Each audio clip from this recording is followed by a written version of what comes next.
Hi hello friends, இந்த video பார்த்தீங்கன்னா தஞ்சாவூரில் குந்தவை நாச்சியார் காலேஜுக்கு ஆப்போசிட்டில் உள்ள கிரவுண்டில் பார்த்தீங்கன்னா இப்படி ஒரு சூறாவளி காற்று சொல்லிட்டு அடிக்குது.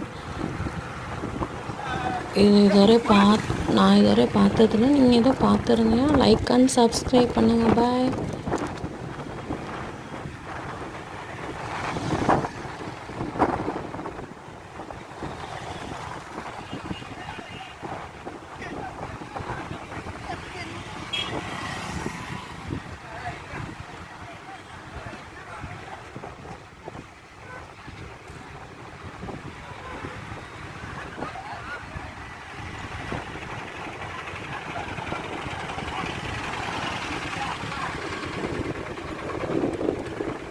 கண்டினியூ